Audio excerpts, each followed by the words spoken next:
الله الرحمن الرحيم، والسلام على أشرف المرسلين. أما بعد أخي نور الدين، فأما قصتي مع عودة البصر إلي فكانت بالنسبة لي قصة غريبة، أما بالنسبة لله عز وجل فكانت قصة عادية. وكنت دائما أدعو الله عز وجل: إن كان بصري يا ربي خيرا لي فاللهم أرجحه لي، وإن كان شرا لي فاللهم لا ترجحه إلي. وكنت أعلم بأنني فقدت بصري لله في سبيل الله، واحتسبته لله عز وجل، لأنني كنت خادما عند الله عز وجل في بيته، وكنت أستحي أن أدعو الله عز وجل أن يرجع لي بصري، وأنا احتسبته عنده في سبيل الله.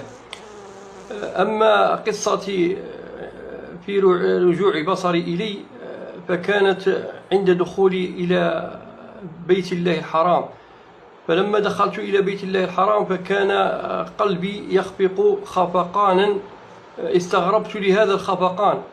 وعند بدئي بالطواف طفت بالكعبة في الطواف الأول، ثم عند طوافي في الطواف الثاني رفعت يدي، وقبل أن أرفعها كررت دعائي لله عز وجل: إن كان هذا البصر خيرا لي فاللهم يا ربي أرجعه لي، وإن كان شرا لي فجنبني إياه.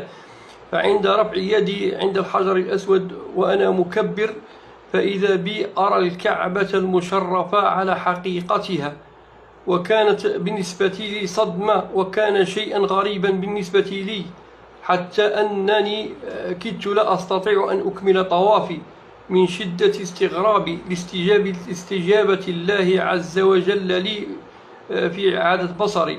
وكما أنني بهذه المناسبة أقدم شكري لله عز وجل أولا، وأقدم شكري لله عز وجل آخرا، وأقدم شكري للمحسن الذي ساهم معي في هذه المحنة، حيث تبرع لي بمال العمرة أنا وزوجتي.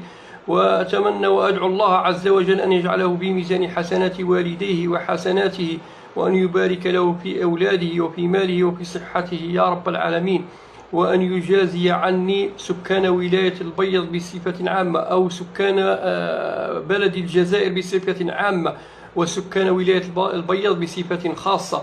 كما أشكر كل من كان معي ووقف معي في هذه المحنة وفي هذا الابتلاء، الذي أسأل الله عز وجل أن يبارك فيهم وفي أولادهم يا رب العالمين. وكما أشكر كل من وقف معي وقفة رجل واحد، ولله الحمد، والسلام عليكم ورحمة الله تعالى وبركاته.